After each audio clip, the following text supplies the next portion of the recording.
All right. Good afternoon, all. Welcome to this South Dakota NRCS virtual TSP meeting. I guess I better make sure I point that out so all of you know you're in the right place. Thanks for being here. And I just want to make sure everybody knows that this meeting is being recorded so that we can make it available for others who couldn't be here today. My name is Jim Reedy. I'm the State Conservation Engineer here in South Dakota, stepping into that role back in mid-October. Just a little history about me. I've been an engineer with NRCS for 32 years now, almost exactly. I started out as an intern actually here in South Dakota back in 1992. Started my career here after graduating from SDSU in 1994, working in the Pier and Winter offices. And I then moved down to Nebraska, where I took the role of the water quality team leader in Norfolk from 2001 to 2012. I spent those 11 years working with feedlots, dairies, and swine confinement operations and TSPs. So even though I'm the new guy here in South Dakota, I'm no stranger to the work you all do for NRCS. In fact, as I was looking at the people in the group here, I see some familiar names. So welcome. I'm going to say right away that everything I've seen and heard so far about the relationship between South Dakota NRCS and all of you, it's been very good. You all are an extension of our technical capacity, providing us that extra workforce or much needed expertise that we need on projects that we either can't work on because of policy related or size or staff time, or simply because we just don't have the expertise needed, like structural design. Surprisingly, there aren't a lot of structural engineers in our agency. So we really, truly do appreciate what you all do for us. Just real quick, a little bit about South Dakota NRCS points of contact for all of you. Every state has a primary and usually a backup TSP coordinator. Our primary TSP coordinator is Marcia Danicky, and our backup coordinator is Daniel Ostrom, who you see on the screen here. They're both here with us today, and Daniel, of course, is the man behind organizing this meeting for us all. So as your first points of contact, I would say inquiries about engineering practices should probably go to Daniel. And inquiries about ecological sciences or vegetative practices could go to Marcia. But I'm also going to offer up that you can all reach out to me directly at any time as well. And I'm just going to throw this out there. I'm sure our state resource conservationist won't mind that I offer them up too as a contact on the vegetative side of things. But I need to ask you to kind of try to remember two names in that role, because currently our SRC is acting for our vacant assistant state conservationist for programs. I don't know if any of you knew who Jeff Vanderwilt was. He left us to go on to bigger and better things. So our current acting assistant for programs is Jessica Mihalski in our state office, who's the state resource con. And then acting for her right now is Ryan Forbes, who is in our Brookings field sport office. I'm just going to make sure, Daniel, before we're done today, let's be sure we show everybody where they can find that contact information before we end, how to find our state office list of folks and how to find our TSP coordinator contacts. But I'll say, no matter who you contact, if we don't have the answer for you, we will be sure we find an expert who does. So that's about it for me. Again, thank you for joining us today. You're going to hear some great information from a top-notch group of professionals and technical experts over the next couple of hours. And I didn't even need my full 15 minutes, so I can give up some time to you guys to learn what you need to learn today. I'll turn it back over to you, Dan. Sounds good. Thank you, Jim. Yeah, so regarding that, the way the agenda is set up, as I sent out in the initial letters, I want to do it a rolling agenda. I just kind of put 15-minute blocks for each one, not knowing how long each individual presenter would talk. So we're just going to keep rolling. If we finish earlier than 3:30, I hope that's the case. But we also want to make sure all your questions are answered and we get the information to you that's hopefully most beneficial for you. So you've already had a copy of the agenda. I can run through it quick, but for the most part, I think we can just keep moving and explaining what we want to talk about. I also wanted to hit that the last TSP meeting that we had was November of 2022. So just a couple months beyond a year. I think we had kind of sent a survey out asking how often we should do this. And I think most of you decided that we wanted to do it virtually instead of in person like we used to do. So that's why I guess we're just trying to do it all virtual this year. We talked about even doing it more than every 12 months, like maybe every 6 months or something like that. I guess I'm not sure if there's enough information to necessarily put out there at that frequency. So I think we're kind of leaning toward maybe just once a year, sometime in the winter time, like now is kind of the typical thought process. But please give us any feedback if you think more or less is warranted as we move forward. So I put this on the slides just as common links that you might use. If I'm going to put these slides and make them available to you, so if you ever need a reference to know where these different locations are, it's just right at the top of the presentation, easier to find. And we'll hit each of these links in more detail in the presentation. So with that, I guess I'm one of the first presenters. Accessing the TSP systems. Most of you know, you've already been familiar with registry. It's been in the works a few years now. I still say new just because there's still some instances where we get people asking, even amongst NRCS staff, we're trying to find things in TechReg because that website is still there. But I advise you not to use it because it's not currently updated. Everything should be done in this more web page on the right side of your screen with this TSP registry. And there's two conditions, one for either NRCS personnel and your guys' access and registry, which is this top link on the national website page.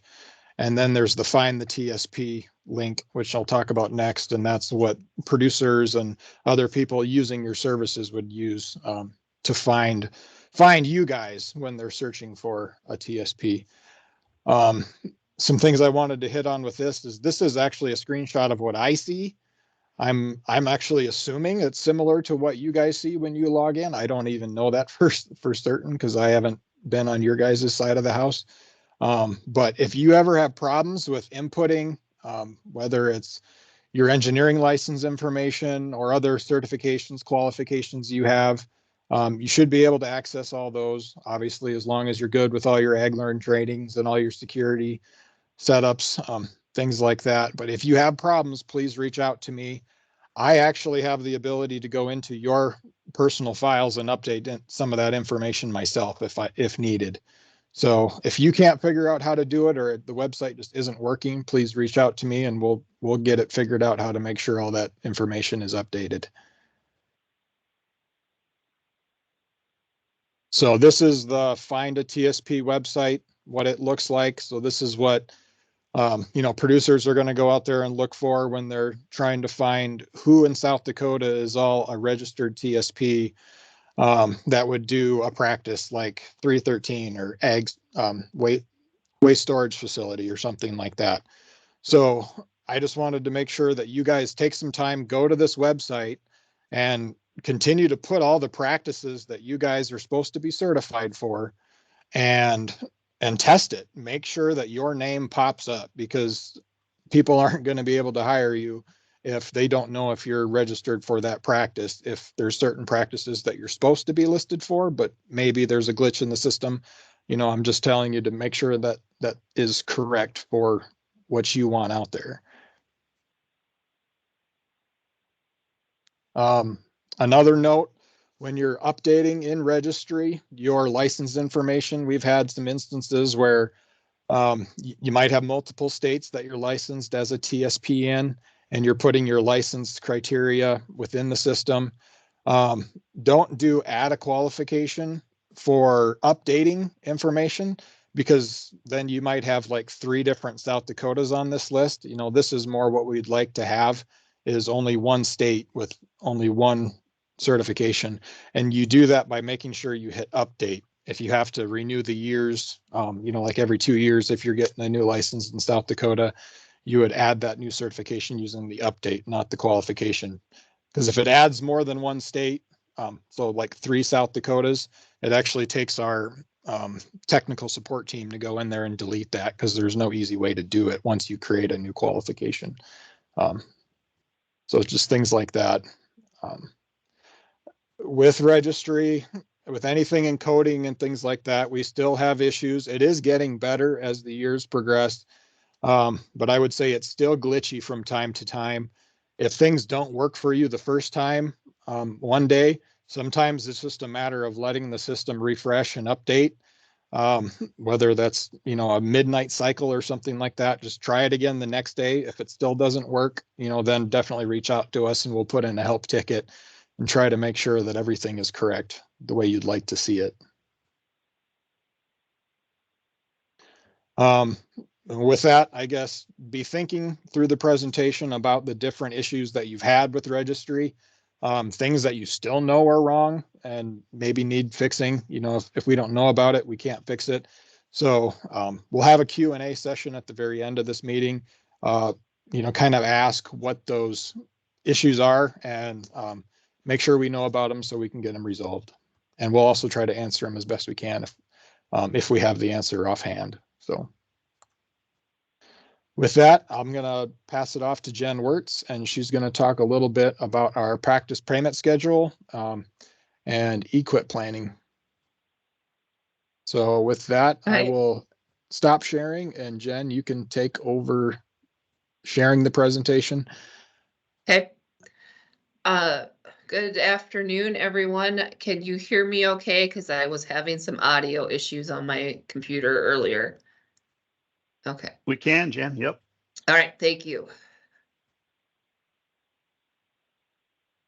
All right. Well, I am covering the practice payment schedules. And I guess to start off, I know Dan had shared this out, that we have a little bit of a different way of doing some cost estimates for TSP services. And they are on the website for TSPs. And we have financial assistance, these FA estimators for both EQIP and then RCPP, and then also a TA estimator. This year is the first year that the TA items, the 900 series practices, have been incorporated directly into the practice payment schedule. So that is a little different than what we've had in past years, where we had to go to TechReg to find the TSPR rate for those items. So I just want to take a few minutes to just kind of look over this spreadsheet if you have not had a chance to play with any of them. I need to make sure we're enabling the content on these to make them work correctly. The one that I have open right now is for the TA estimator. To start off with, most of the time we come into equip after a design has been done. So we're going to be looking at mostly the application and the checkout on here. So the 912 and 913 are those two practices. You select your practice that you're wanting to look for, and then come here and scroll down down to the bottom down here of this spreadsheet. Now it's gonna, the practice is the 912. What we need to look at when you're looking for these TA rates is this parent practice. So these top rates are going to be the application items for 313. So if you're doing the concrete floor, concrete wall for a 313, that's the one that you want to select. And in order to select it, you need this mod code. So it'll be 912-3. To get that, you come up here and you're going to find 912-3. That is going to bring in your activity. the concrete floor, concrete wall for waste storage facility. And then you're going to get the unit cost for that item. The units in this case is 1. So for this one, you're just going to enter 1 because you're going to have 1,313 planned for application. That is what would calculate out for the technical service provider rate that the producer could earn for application of a 313 there. And very similarly, on the FA side, let me go to the equip one. You're going to do the same process for this. So you're going to find your practice standard that you were working with. So if we're working with 313, you're going to select it here. And again, you're going to come down to the bottom, and these would be all of the different payment components, or excuse me, payment scenarios that come through under 313. So again, if we're looking for bedded pack, concrete floor, concrete wall, it's going to be 313-1. That's that scenario. And you come up here and you're going to find your 313-1. That is going to give the financial assistance rate for the practices. In this case, these are planned with the square footages. I'm gonna make this just a little bigger. So then when you come in, you're going to put in your planned extent based on the square footage that we are planning for those concrete wall, concrete base bedded pack. So one thing to keep in mind as we're, since this is a little different than what you've used in the past for cost estimates, you can have what we call the traditional rate, and then we'll have this scenario that is prefaced with HU. And the HU is a status of the applicant for EQIP if they are historically underserved. So those historically underserved groups would be beginning farmers, socially disadvantaged, limited resource farmer rancher, and veteran farmers. You're not necessarily going to need to know that because that is the status that they self-certify as on their application, but they do earn a higher payment rate for some of these items. So that is why you're going to see 2 components, one without the HU on it, one with the HU on it for that. So the big thing that we're going to be needing from you is going to be this planned extent for the given scenario that is being planned or installed. When you're coming down and picking, a scenario with EQIP and RCPP, which is the Regional Conservation Partnership Program, you're going to pick the scenario that it most closely matches the activity that's being installed. So, you're not necessarily going to have a scenario that is 100% exact to what you're installing, but we picked the one that is most closely matched to what is being installed. I'm going to pause and see if there's any questions for payment schedules or anything like that.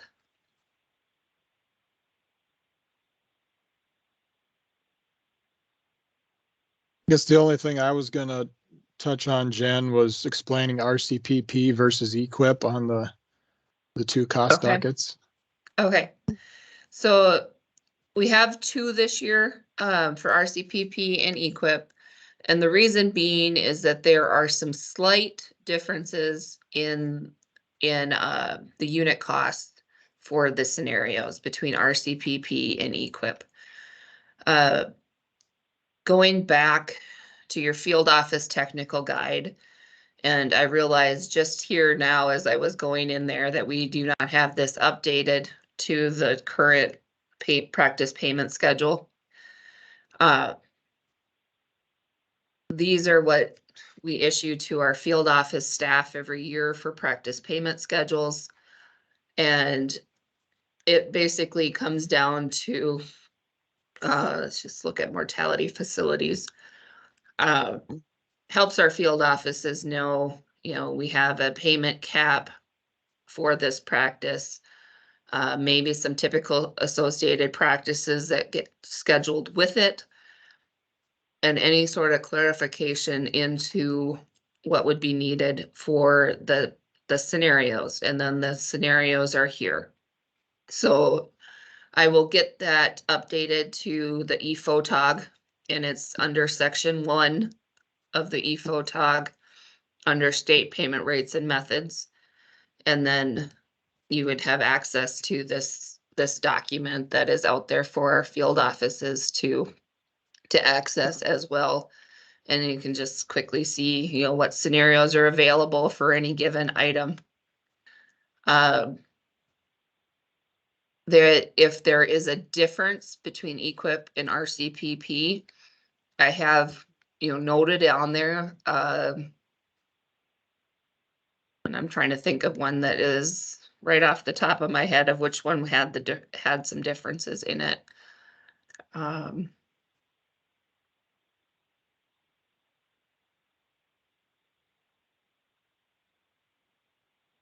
Yeah. So grade stabilization, or excuse me, what was this one?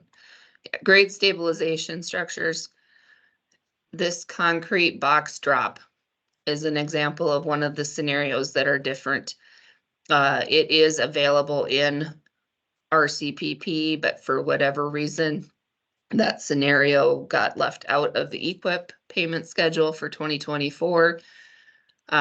We'll get it added back in for 2025, but that's an example of how it's going to show different between the two programs on this payment schedule document that you can find on or will be able to find on ePhotog.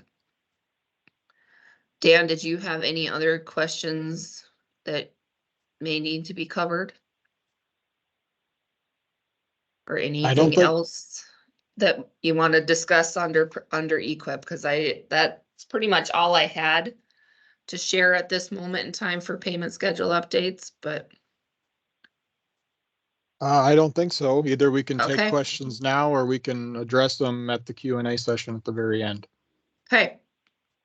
Well, then I will stop sharing and we'll go on to the next presenter. Okay, I will share my screen again. And then I think it's me again, actually. So turn my camera back on. Okay, so just like Jen kind of showed you guys where in section 1 you can find that practice payment information. I'm going to cover a few more of the where stuff is located at information. So we'll start with on the more engineering side in section 4. All of the statements of work for each practices will be under section 4. So you just go to the ePhotog, which is the electronic field technical guide. Which is, there's a link here on the slides for it. You'd put in South Dakota first, and then on the left side of your screen, there'll be a divider that, Jen just showed, and you'd go down to section 4. And then there's a conservation practice standards and support documents. If you'd hit this drop down, every single practice that we have in the state of South Dakota will be listed there. And then you'll have access to each of these bullet items. One would be the statement of work for each practice. We will also have documentation requirements. And this is the replacing of the spot check manual that we used to have that a lot of the statements of work reference. And so we're currently in the process, and we kind of mentioned on this last year because there's enough practices. We've been doing some last year and even more this year. And then the year after that, hopefully we'll have pretty much every single practice switched over to these documentation requirements. And I'm going to jump ahead a slide because I kind of show what that looks like. Specifically for ag waste, this is kind of a screenshot of what that spot check manual looked like. All these different criteria for what would be required for a design in that practice. And ag waste was all the same. So all these were lumped. If it was any one of these ag waste practices, the requirements were listed below it in that spot check manual requirements, and that was listed in the statement of work. Well, now we're transitioning to the documentation requirements. And so under section 4, you'll have a document that looks like this that explains every single item that would have to be in a design for that practice to meet the statement of work. So going back, that spot check manual was also under section 4, but under engineering tools. And you see the link for it here under that engineering tools. That's where that whole manual is located. Every single practice on that manual is in this one file. Whereas if you would go to the conservation practice standards and support documents, each one of those will have a practice, and you'll find the standard, the documentation requirements, the O&M, and not the specifications. There's one more thing that I'm forgetting what it is. If anyone thinks of it, they can shout it out, or we can go look at it in the Q&A at the end, but all those are located in that location. One other thing I wanted to touch on O&Ms and specifications. As TSPs, you guys can write your own. You're required to have an O&M for every practice, but you do not have to use these, but you have the ability to use our specifications and our O&Ms, or you have the freedom to write your own.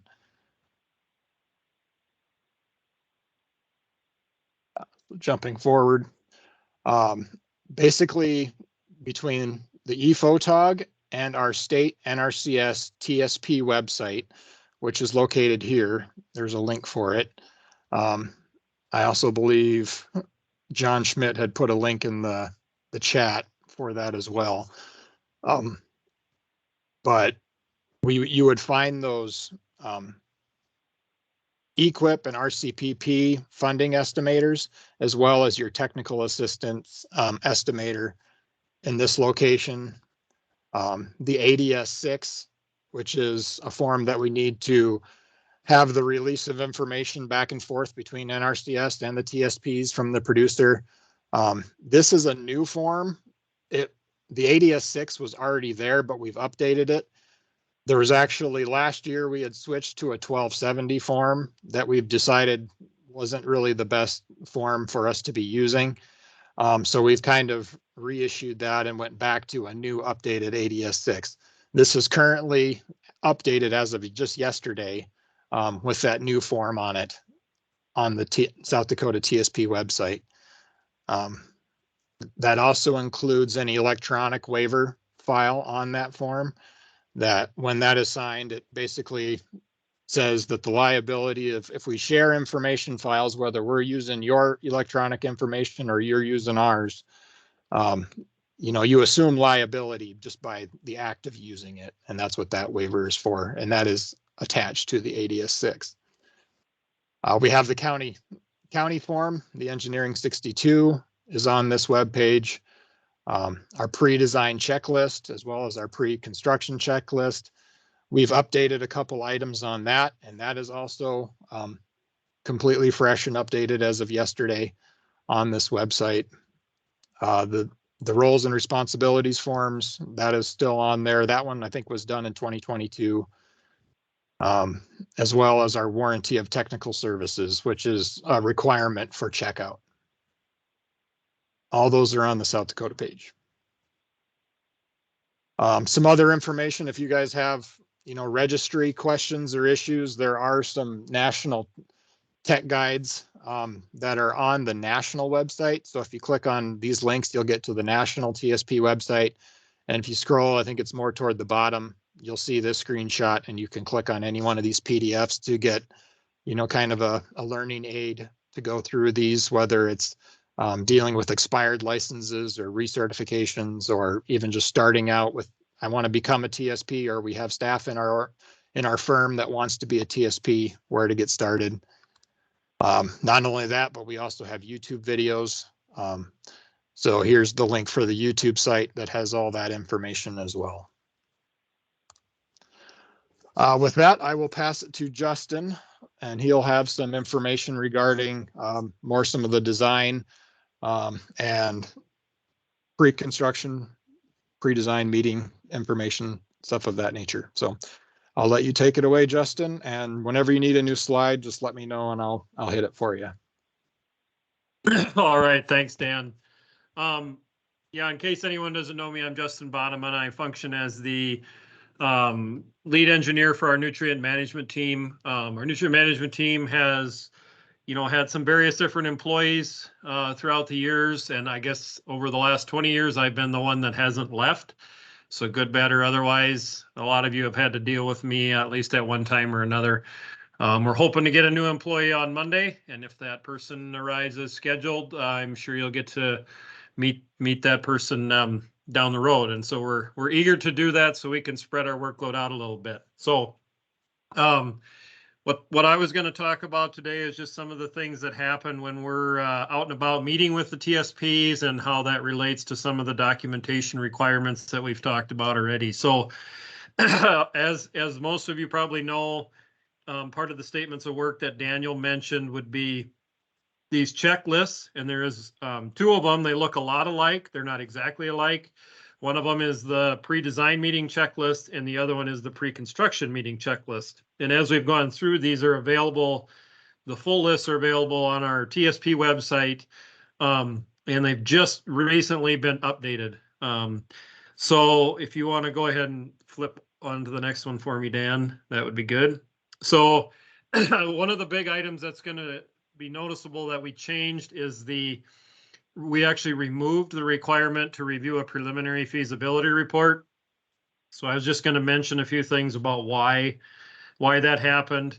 And so the requirement for these preliminary feasibility reports started quite a few years ago already, actually, back at a time when technical service providers in South Dakota regularly were also completing open lot designs. And not that our TSPs don't complete those open lot designs today, but it's much more infrequent.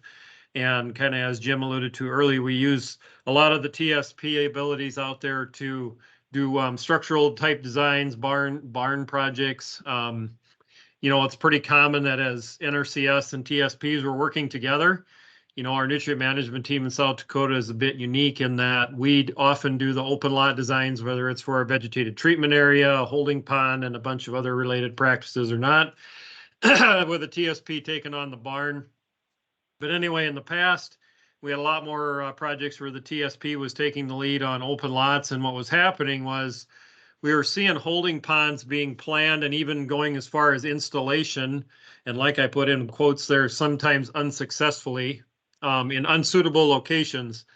And so our way of addressing that at that time was to institute a preliminary feasibility report process where for any TSP project that came in with an open lot design, we would internally do a review and prepare a report to say, yes, we agree that this is a good spot to put a holding pond, or no, we do not agree that this is a good spot to put a holding pond.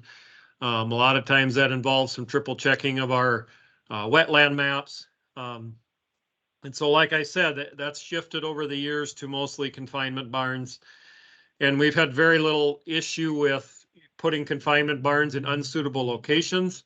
And when we add that to the fact that most of our projects have NRCS involvement, either as the nutrient management team or as someone like Daniel being the TSP rep for them and helping out our field offices, having that item on a checklist is something to talk about. We've realized, we're really not accomplishing that anyway. So to get to a point where both the TSP and NRCS were looking at each other like, why are we talking about this when we're not officially issuing that report anymore? So what we did was we just went ahead and removed that from both the pre-design and pre-construction checklist. So hopefully that's gone, and that would be something that as long as you get the most recent versions of those checklists, should be one less item to talk about at those meetings with producers. So go ahead, Dan.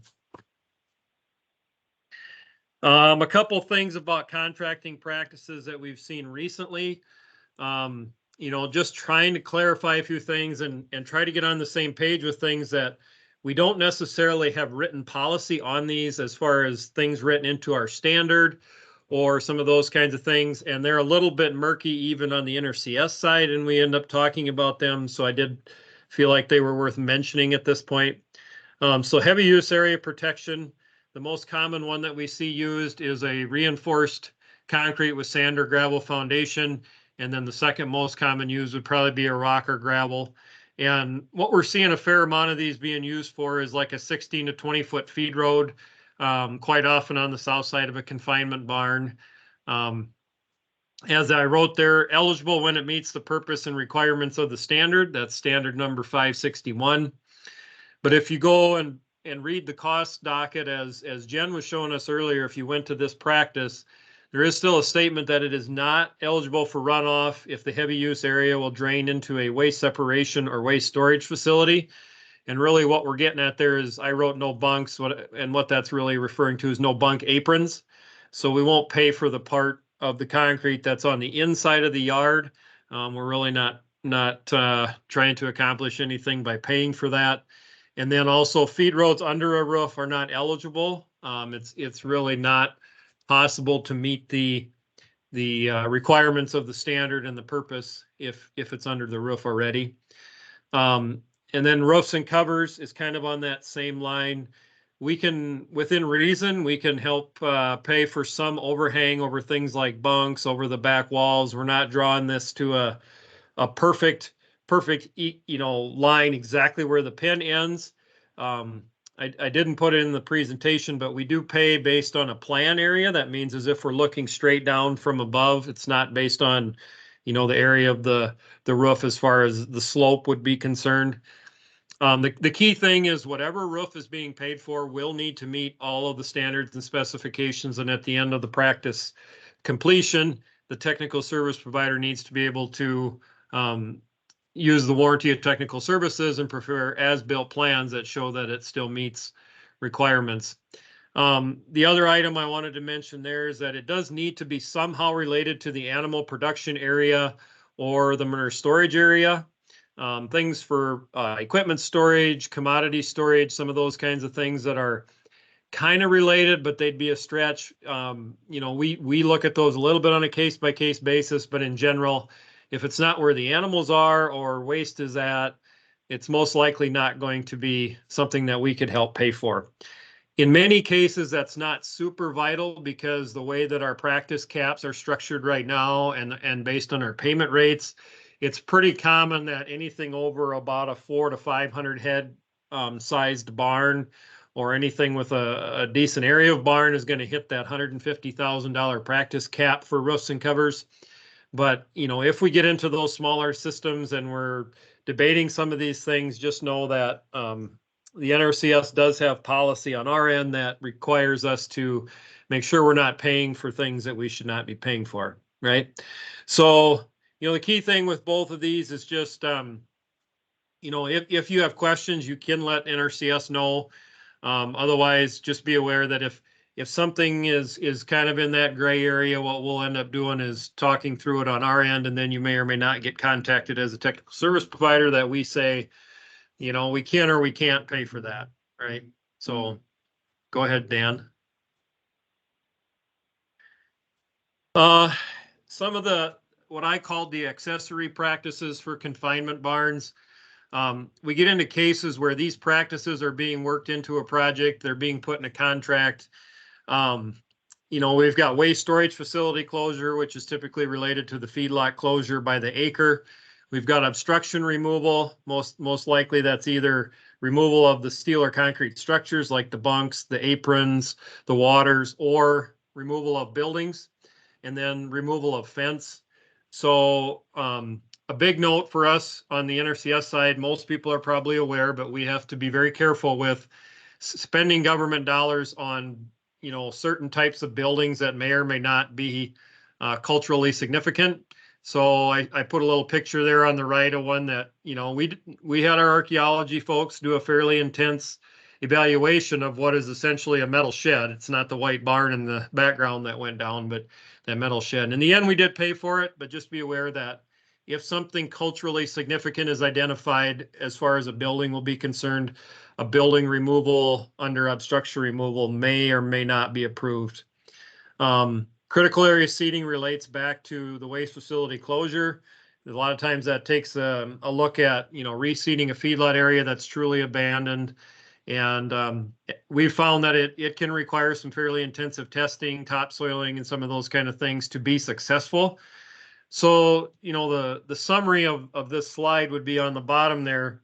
Our recommendation from NRCS would be make sure this is clear when you're doing that pre-design meeting, who's going to handle these items, and then, who's going to certify them, because it's pretty common, like many things, these don't always necessarily happen at the time of construction of the main parts of the project, so to speak. I've personally had projects that, they're still working on a lot abandonment a year later, right? Because they build the system and then they got to transition cattle and then they got to get manure hauled and then they got to get topsoil placed or whatever it might look like. So if NRCS is going to handle these items, in many cases that may be fine. It would kind of depend on, the engineering staff from NRCS or even our field office staff.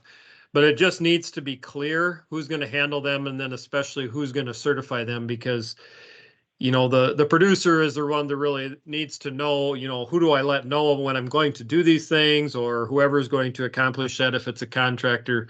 How are those things going to be accomplished and who's going to approve them, right? Because they're still falling under these various standards. And so they still need to meet all the requirements that are set out. And so that's just an awareness thing of when we get into these lot reclamation, feedlot closure things, just talk through it during the pre-design meeting, make sure everybody kind of knows which direction that's going. So I think I got one more there, Dan. Just a note on what we call non-ag waste animal practices. So as an agency, the NRCS does a wide variety of different practices that are also related to animal waste type projects. Some of those that I listed would be like a 614 watering facility, 516 livestock pipeline, 642 water well, or a 578 stream crossing. Excellent practices. We do a lot of those, especially as you start going west in the state of South Dakota. Especially our folks west of the Missouri River, they do a ton of those type of practices. TSPs can get involved in those practices if they're certified for them, but just know that we don't contract them in the same contracts as we do our ag waste management systems. And so if those practices are going to be something that you're going to provide services for a producer with, you would want to work with the field office in whatever county that producer is in to figure out, how is that going to look? How do we contract those differently or separately than, an ag waste type project, right? They can be worked on at the same time or by the same contractors. They just can't be contracted together. So go ahead, Dan. I think that's it for me. Yep. So any questions about what I spoke fairly quickly through? Just drop them in the chat or let us know at the end. So. All right. Thank you, Justin. So if you haven't got the feeling already that a lot of our TSP work in the state is ag waste, that's why we kind of hit on it pretty heavy and hard for a lot of these topics, but not everything has to be, and there's definitely more options out there. And so Marcia is going to talk a little bit about CPAs, DIAs, and SEMAs and give a little introduction for other opportunities for TSP work in South Dakota. And with that, go ahead, Marcia. All right. Thank you, Dan. All right. As Dan said, my name is Marcia Deneke. I'm the state agronomist and the TSP coordinator. Next slide, please. So I was asked to talk a little bit about CPAs, DIAs, and SEMAs.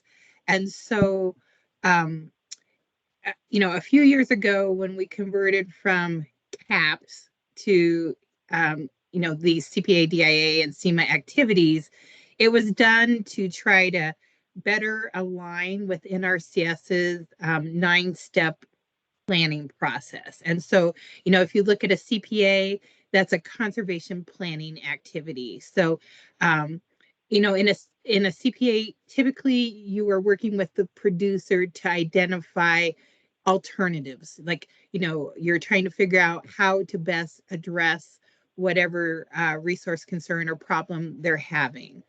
Then once you move on to a DIA, you're starting to make, you and the producer are making some decisions, and you're starting to identify, how this system is going to function.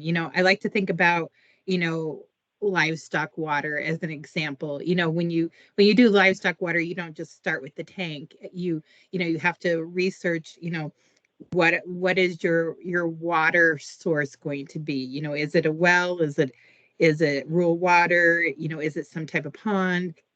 How does that water get somewhere? It's going to need a pipeline. How big a pipeline? What type of material is that pipeline going to be made? Those are all the design components of a DIA. And each activity has a set of general requirements, technical requirements, and deliverables. And so when these CPAs, DIAs, and CMAs are contracted, and you turn that into the field office, they're going to be looking to see that those requirements and deliverables have been met, right? And so then, in addition to the CPAs and DIAs, we can do, TSPs can work on conservation practices, and then we also have the CMA, which is an assessment.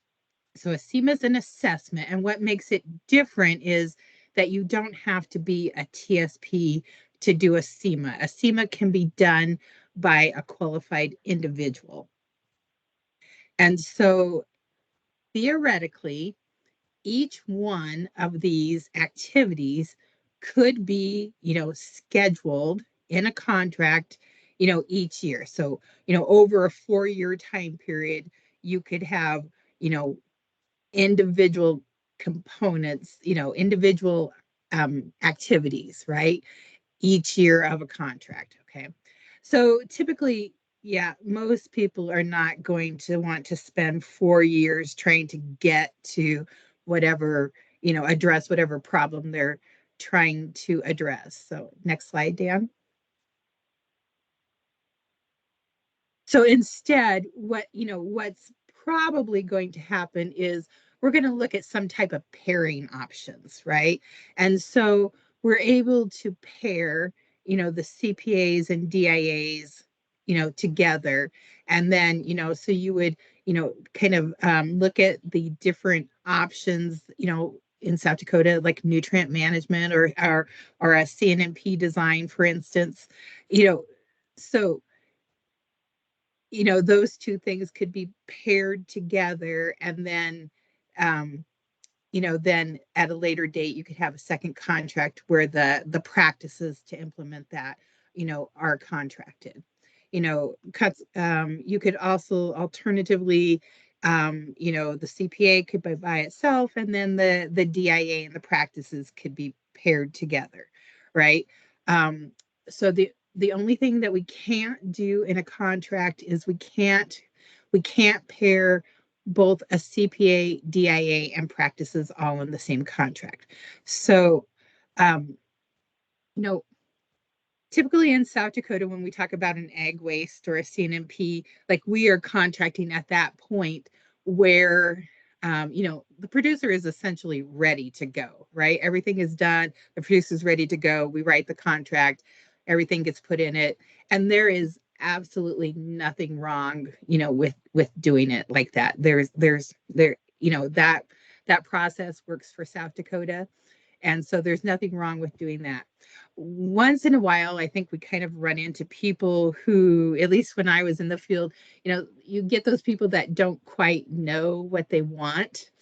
So if you were, to have, maybe run into one of those people, maybe that's the type of person where you might want to consider, or look at having them request, a CPA or a CPA DIA combination, because they, they might need a little more time to kind of think about, what they want to do or what the best fit for them is. And, if they do get a CPA or a DIA, they are not obligated to go, to go on and actually, get a second contract where they, fund those practices that you've recommended. So, there are some instances where that might be a good fit for somebody. Or, there might be an instance where something other than a CNMP would be a good fit. You know, currently, if we think about organic production, consumer demand is outweighing, production. And so one of the CPAs and DIAs, assist producers in transitioning to organic. That is an area that, we don't have a real strong technical staff base, on helping people transition to organic. And so using these CPAs and DIAs to kind of help people do that, that might be a good fit for South Dakota. So next slide, please. So a SEMA, we talked about is that assessment, and that assessment can be done anytime during the planning process. So that can be a standalone contract, that can be a contract with a CPA or a DIA or with conservation practices. That can be scheduled at any time during the planning process. The one thing to realize with a SEMA, is that SEMAs don't require TSP certification, and so therefore there's not going to be a list of people who can do those SEMAs, on the TSP website. If you're a TSP and you're offering those services, you're going to be responsible for making potential clients aware, that you can do this. Next slide, please. So the fiscal year 2024 conservation activities are posted on the website, and I have the link on the site. And so, there are a number of different things that, we can look at or consider. Next slide, please. The one thing I just kind of wanted to point out here is if you come down and you look at number 3, feed management design, DIA, all right? So that's a DIA that, could be contracted, but the thing to know and be familiar with is, if you're contracting that DIA, the intent is that you'd probably have a feed management practice, that practice, as a recommendation. And that's not a practice that South Dakota offers, right? We haven't adopted that practice. And so something I wanted you all to be familiar with is, or realize, is that you can get certified for practices in a state that the state has not adopted. And so even though you're certified, we will not contract practices, that the state has not adopted. Okay. So, it's good to check each state's field office tech guide, make sure that the practices that you are recommending as part of your DIA, are actually practices that that state has adopted. All right. Next slide, please. And then, the conservation, the SEMAs, there's a number of them that you guys, might be able to incorporate into the process that we're doing already. A couple that I think would have some interest is that soil and source testing for nutrient management, right? As you know, before you can contract, ag waste system, you got to have that nutrient management plan done and equipped.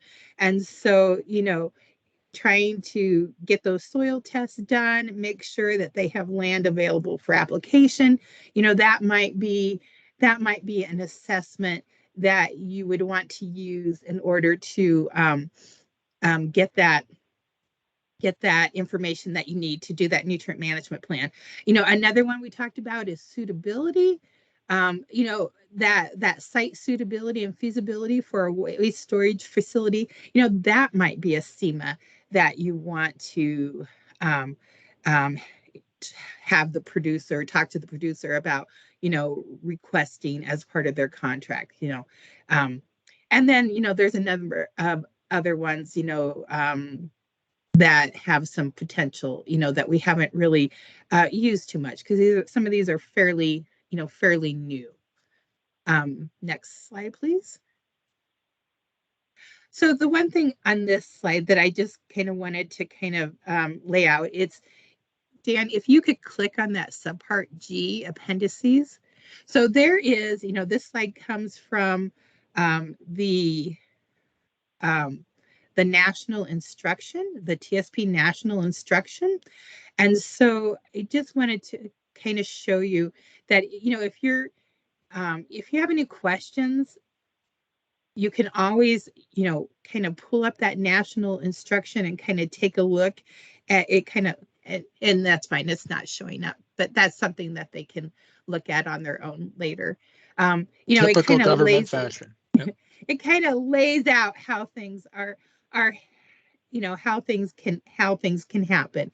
And the only thing, you know, South Dakota NRCS, you know, we need TSPs, we support TSPs. I mean, we appreciate everything that you do. But I just want you to be aware that, you know, NRCS does have, you know, it does say in policy, you know, in the national instruction that, you know, having a TSP do the CPA, do the DIA, you know, is in the best interest of the agency, right? So if we had, you know, if there was something that we had the staff and the capacity to do ourselves, you know, we could make that determination. But, you know, typically the things that, you know, TSPs, the work TSPs are doing for us here in South Dakota, it's things that we need assistance with. You know, we don't have, like Jim talked about, we don't have the technical staff, we don't have, you know, the skill set or the ability to do those things, and so we need your help, right? Next slide, please. Something that kind of came up and I just want to mention is effective in fiscal year 23, when TSPs provide a design or a DIA, right? They must be certified in registry for each practice that they are recommending in the DIA. And so we did have somebody, you know, that kind of got caught with this in that, you know, one state that they were working with said, well, you know, we want you to include the practices that the field office is going to be doing in the DIA as a reminder that they need to do it. And then they did that in another state, and that state said, whoa, you can't, you know, put these practices in your DIA, you're not certified for them. And so you know, maybe if you, you know, run into that situation, you know, where a state needs your help identifying for the field what things you're going to do and what things they're going to do, maybe keep that outside the DIA, possibly as an assistant note or something, an assistance note, you know, something so that you both know who's responsible for what, but maybe don't include those practices that the field staff are doing in the DIA if you, or, you know, include practices that you are not certified to do. Now, you know, if you are already certified for a DIA and there are practices that you don't have, right? There are some options. You can modify your your application to include those practices you don't have. You can, and I'm not entirely sure how you do this, but you can contract those practices out with another TSP, or you can, you know, just remove those practices, you know, from the DIA. And did we have a question in the chat? Did I see a question? No. Okay. Okay. So, and then, you know, all these, you know, CPAs, DIAs, and SEMAs, and all the requirements associated with each one of those things are, you know, on the TSP website. And I think that is it for me, Dan. All right. Thank you, Marcia. I just wanted to say one more thing. We have like the agricultural energy assessment Oh. on the SEMA list, as well as ag energy design and other energy stuff. Anytime you have interest in being involved with those or interest in that, Joy Cordier Jensen is our engineer that does all the energy stuff. So just make sure you either reach out to Marcia or I or to Joy directly, and we'll get you in touch with her and get you going. She's kind of our local expert on that. So. And one thing, Dan, to add on to that too, is those are the DIA, CPA, CMAs, they're all included in the practice payment schedule. Their codes are the 100 and the 200 practice codes. So you can find them there as well. Yes. Yes, thank you. Yep, All thanks, right. Jen. And thank you, Marcia. And with You're that, we'll go to our state CSP coordinator, Val DuPrez, and she will give us some information about certification for CSP practices. Thank you, Dan. So, yes, I am Val DuPrez, the Conservation Stewardship Program Manager for the state, and I want to take just a few minutes to explain a little bit of the program. It's significantly different than our EQIP program, which many of you probably traditionally work with. You may have heard about CSP, but CSP is a program that we receive financial assistance for within the state, very similar to EQIP. The difference between CSP and EQIP is that CSP looks at the applicant's entire operation.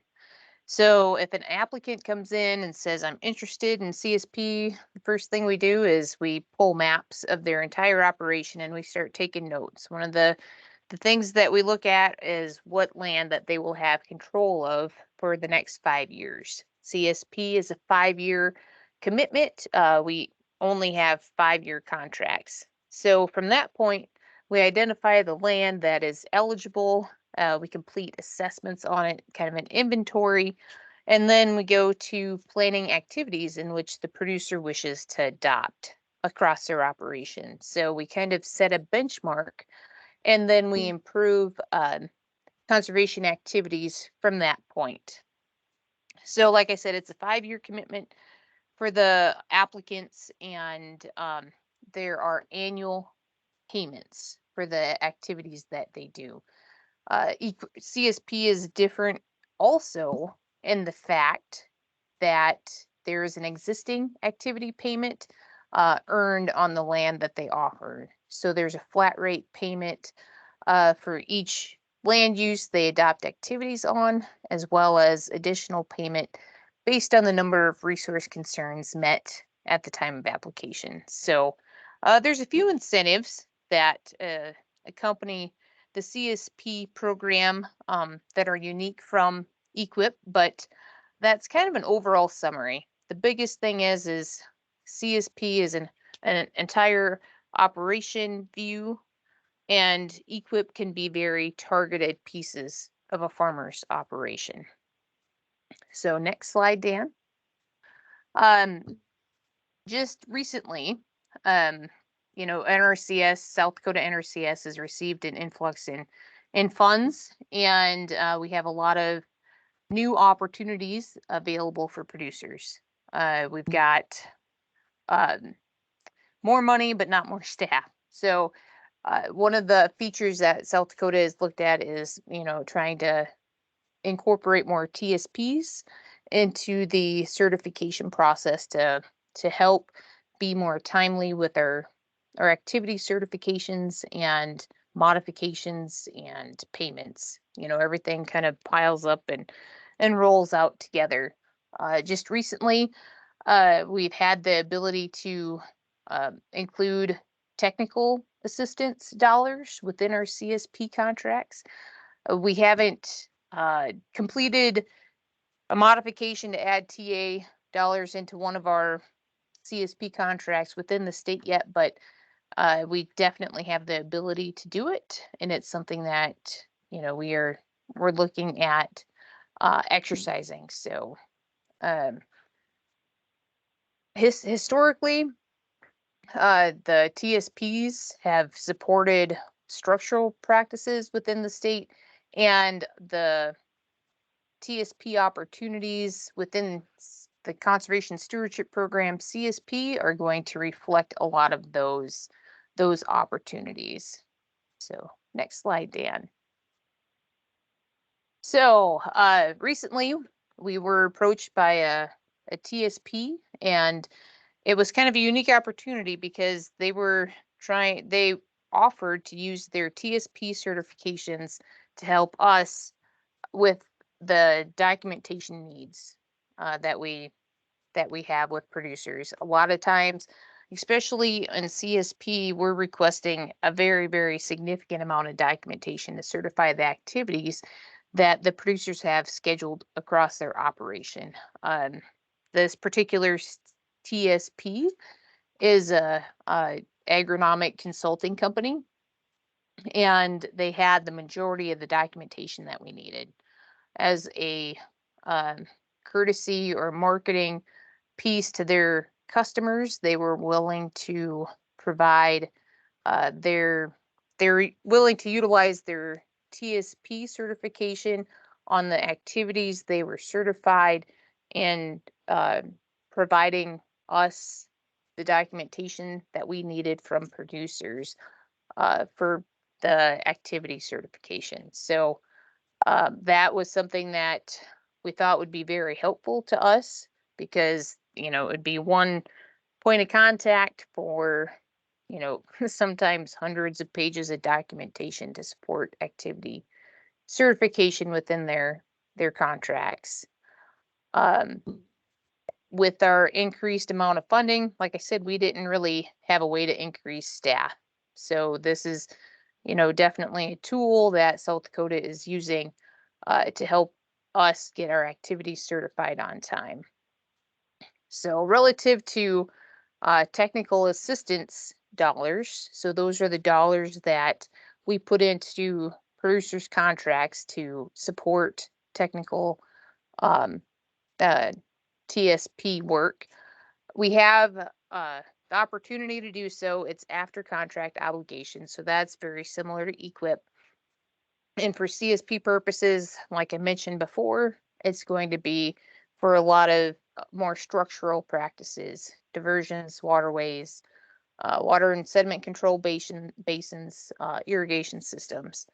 CSP does not support ag waste activities, so that is a unique feature from EQIP. So EQIP, they support a lot of our ag waste projects across the state and use their financial assistance dollars to address those systems. CSP cannot. All right, next slide, Dan. So the TSP services for our CSP program, they look very similar to the EQIP program that we've used TSPs a lot for in the past. So the process starts when the participant notifies NRCS that they wish to use TSP.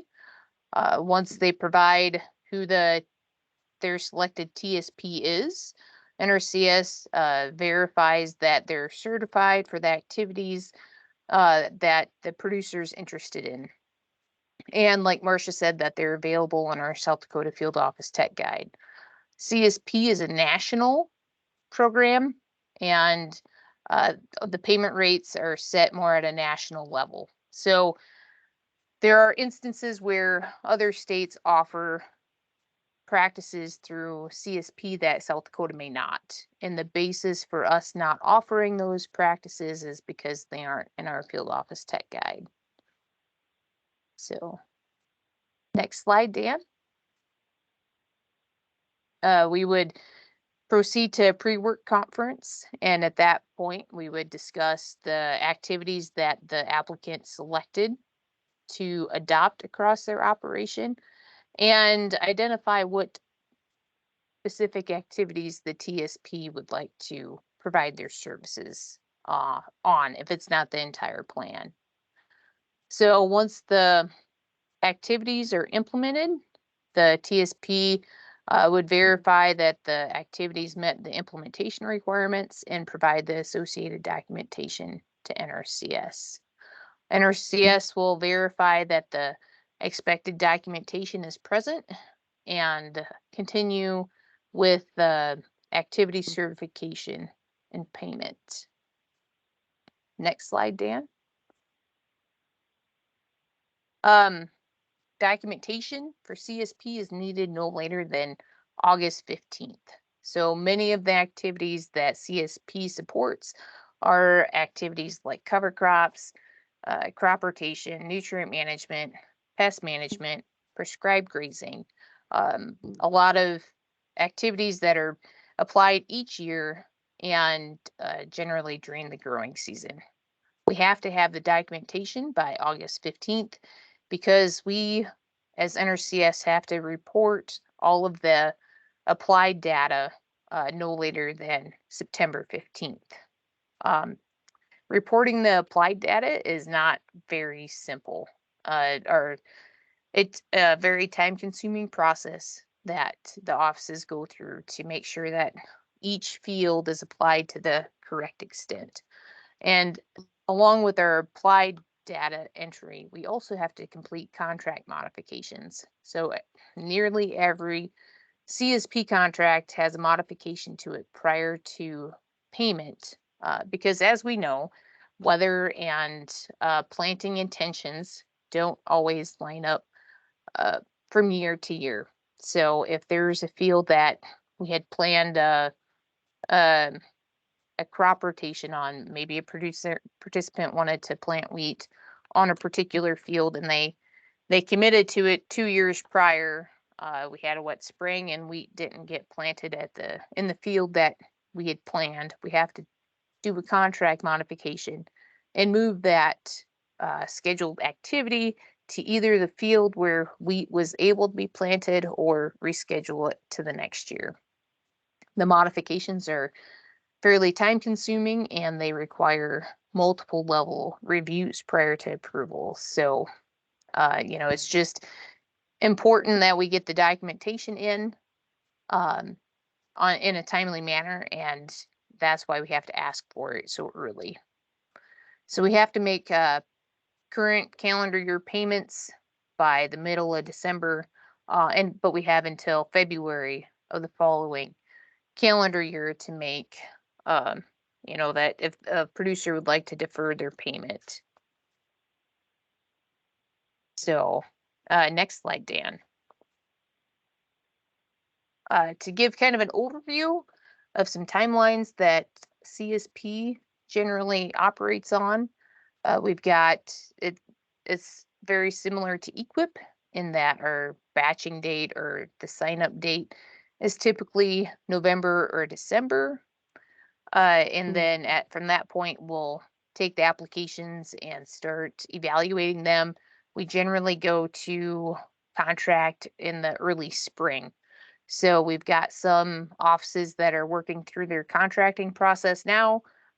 This year we're offering additional opportunities for ranking dates. So our ranking for CSP started about a month ago, and we were able to pre-approve some applications last month and then just recently here again. So our obligation process is more spread out to help the field offices with the obligation of additional funds that the state's received. So our farm bill contracts are 5 years with an offer for renewal. So that's a little unique from EQIP also.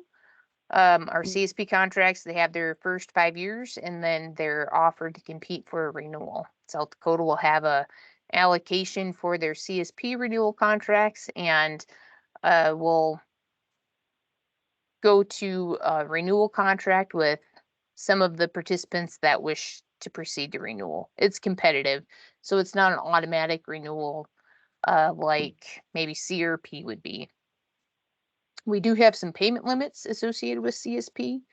Our Farm bill limit is $200,000 for the individuals and most entities. General partnerships and joint ventures are eligible for 400,000. So if a participant comes in and signs up under the current farm bill, they would be eligible for up to $200,000.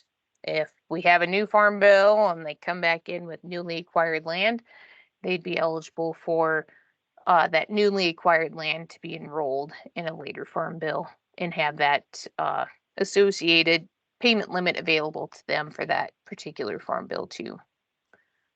So, as I said, the most common activities adopted through CSP are vegetative or agronomic, and they're adopted across the entire operation. So we have what we call enhancements associated with CSP, and an example of an enhancement would be we have a cover crop enhancement. They call it 340, which is our cover crop practice code, and then they'll put a letter with it, such as A. And the enhancement criteria requires that our cover crop standard be met. And then the enhancement piece is that it addresses a very specific resource concern. So the seed plan for the cover crop is addressing something such as soil quality. So if it met that criteria, it would be eligible for that associated enhancement payment.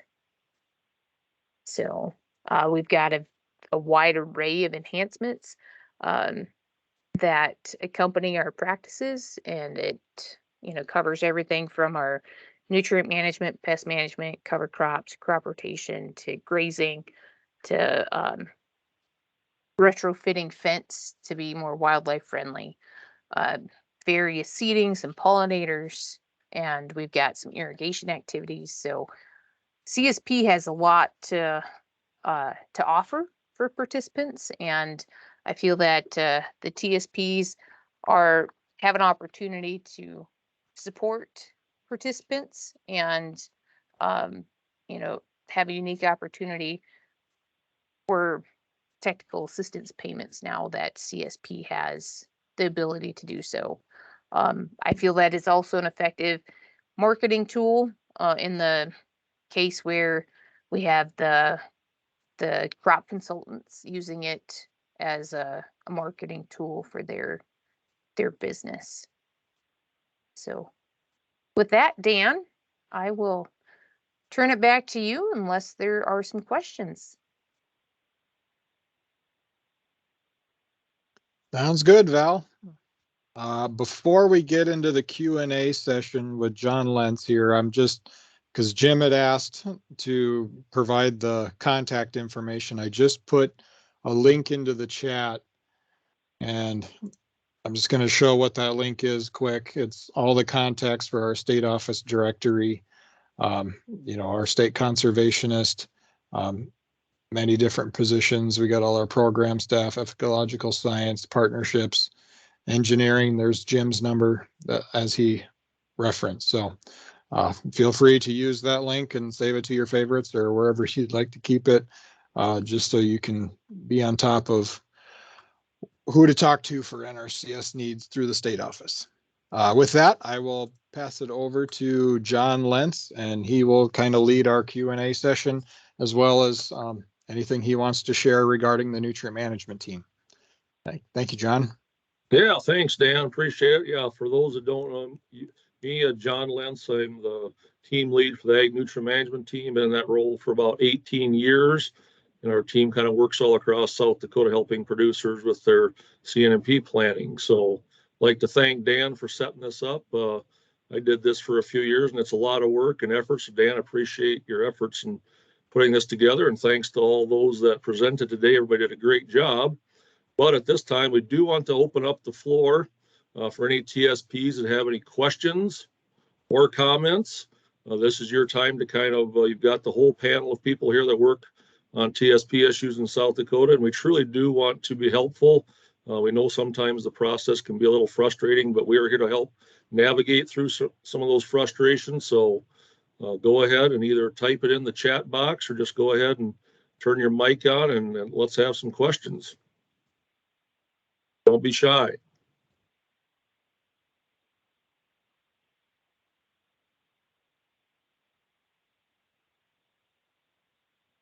You guys must have done a fabulous job there.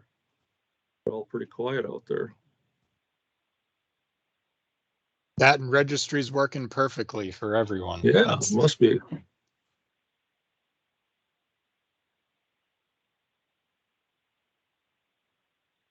How those, I know there's some of the TSPs that are on today have been working on projects in South Dakota.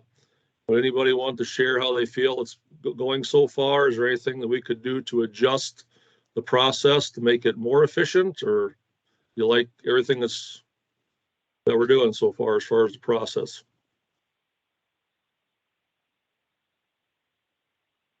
I'll pick on Abby if Abby's still out there.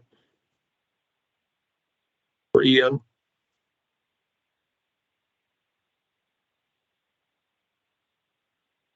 I think everybody fell asleep. Oh, okay. I got a question. Earlier we talked about the practice payment cap amounts. Can you expand on the history of where those amounts came from? And are there any anticipated changes in these amounts? Okay, that's from Elliot. I might throw that one then to Jen. Would you like to take that one? Sure. We many years ago, before I was the EQIP program manager, we used to have egg waste as a contract cap at $200,000 for the contract. Moving forward, that was a violation of policy because we are not allowed to cap a contract, but we can cap the rate of a particular practice. So because we all know that, you know, these systems go very, very expensive at some points in time. We're just, you know, we're putting payment caps on some of the practices like the 313s and the roof and covers. Just because that helps us, you know, make our funds go a little bit further to assist more people. So, you know, we still have plenty of contracts that still cap out from a contract standpoint, a farm bill limitation standpoint. The farm bill limitation on payments for EQIP is $450,000. That's the payment limit for any one individual or entity, $450,000, but that's also our contract cap amount. You know, that is where we can write a contract up to $450,000. So the payment caps was just an effort to try to help make some of the funds that we do get in state go further. We always have more projects than what we have available for funding. So that's just an attempt to try to help do that. So does that hopefully answer your question, Elliot? Just to put a little perspective on things, I've been around for 32 years with NRCS. The first contract I wrote for an egg waste system was $17,500. Here we are 32 years later and we're paying, you know, $450,000 for a lot of these. So the scope and the magnitude and the cost that's being put out there has changed quite a bit in 30 years. Okay, Elliot says that does answer his question. Thanks, Jen. Appreciate that. You're very welcome. Okay, any more questions out there?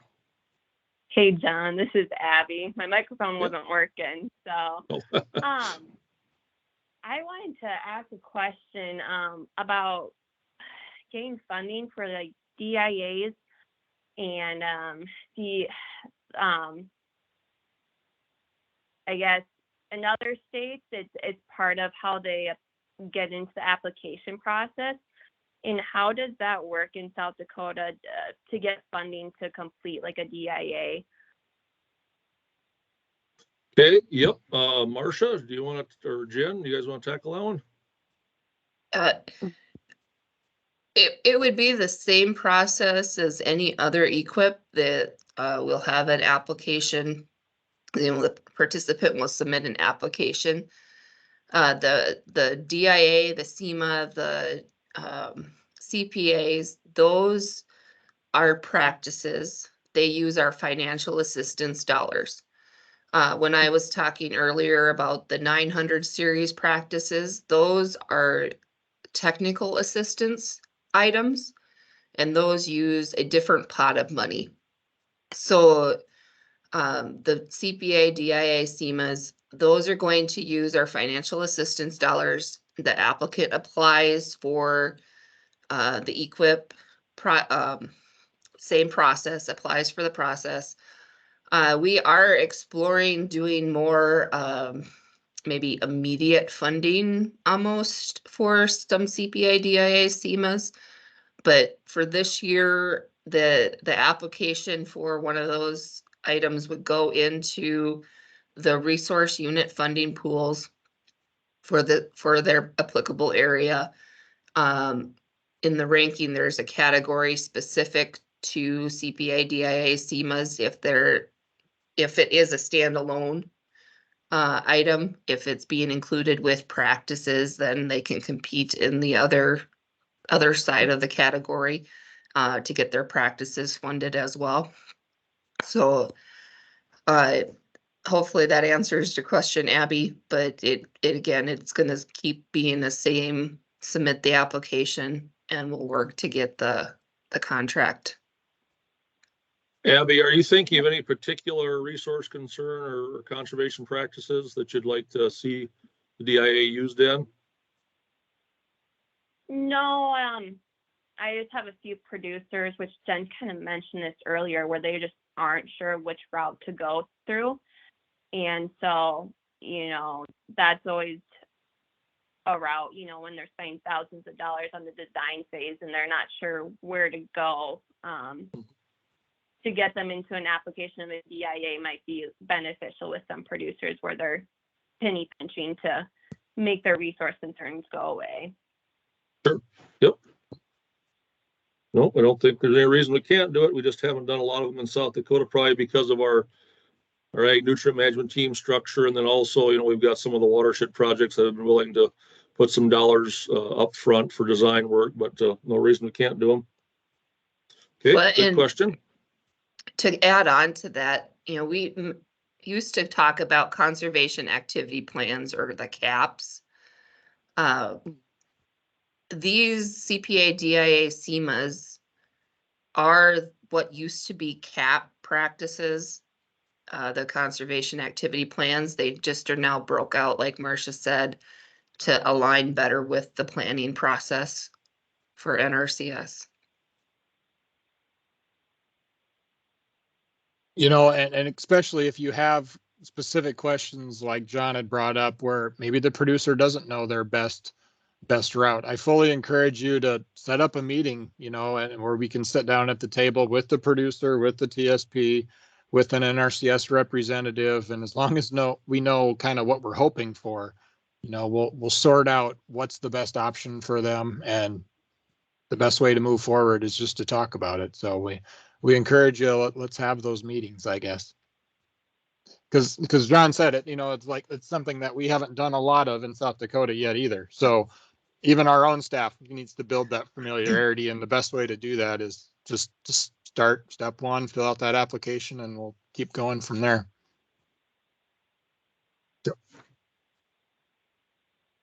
Okay, good question, Abby.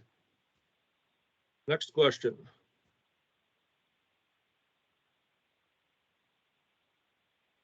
I know a lot of the TSPs work in different states.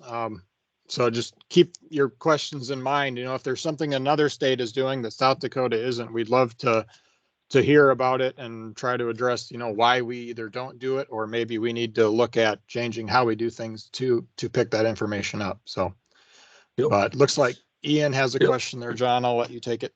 You bet. Yep. Ian stated it would be very nice if we could get CPA DIAs funded on an ongoing basis, like Jen hinted. it would expedite the producer's pathway to construction implementation dollars by a pretty considerable amount. Yep. Okay. Good comment, Ian. And I think that does make a lot of sense. If we could have that revolving kind of fund pool there available to get those going expedited, that would be a good idea. So thanks for the comment.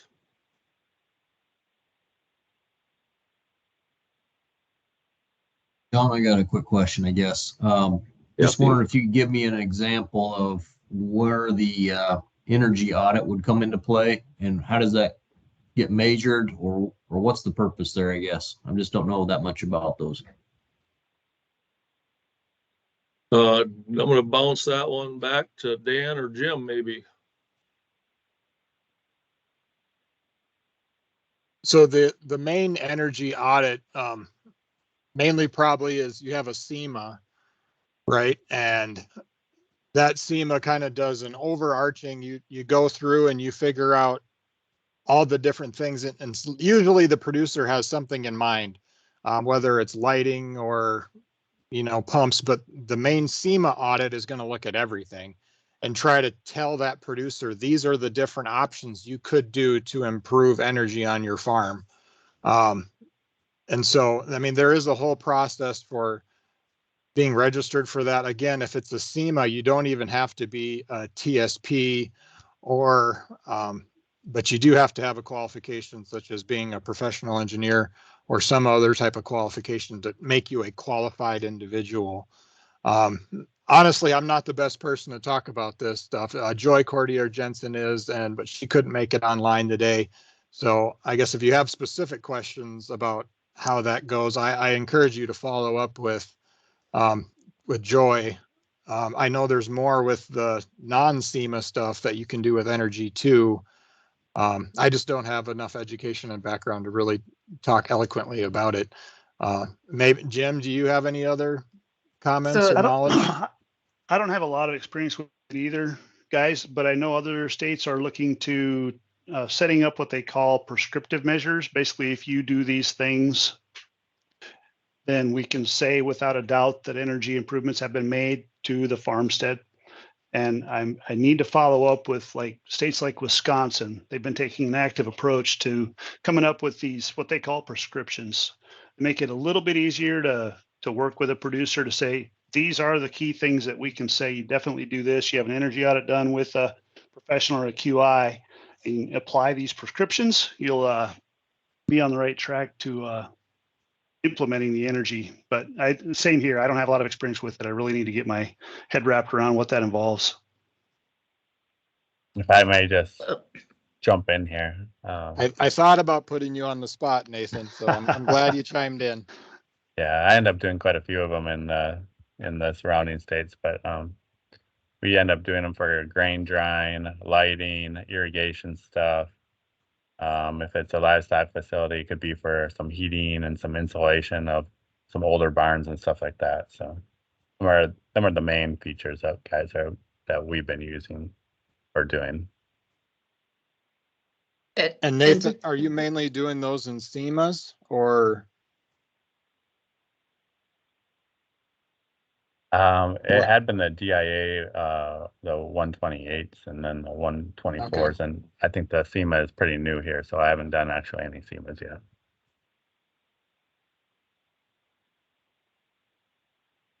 Thanks, Nathan. Appreciate those comments. So, Steve, do you want us to just have Joy reach out to you and visit with you a little bit? We can certainly do that. And what we have for EQIP, we do have some designated funds for on-farm energy. So we do have a fund pool that is specific to audit and implementation from that audit. So, that we do have that as a fund pool for any applicants that want to do an energy audit, which would be that SEMA 228, I believe is the number. And then we have, implementation off of that as well. So, in that fund pool, we can do,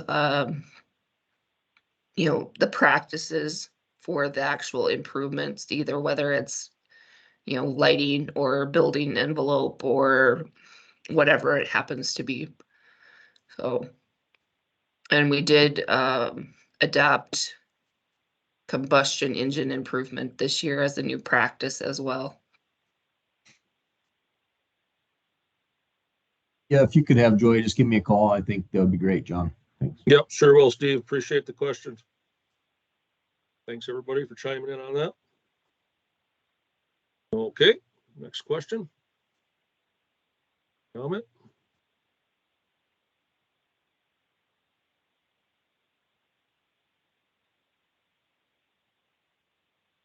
Okay, I'm not seeing anything in the chat.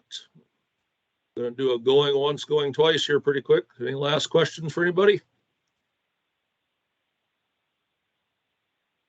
Okay, well, if you do jump off and all of a sudden you think of something you wish you would have asked, please feel free just to email. Why don't you just email me, john.lentz@usda.gov, and I will make sure that we get the right person to call you back and answer your question. But I certainly appreciate your time and the questions and the comments.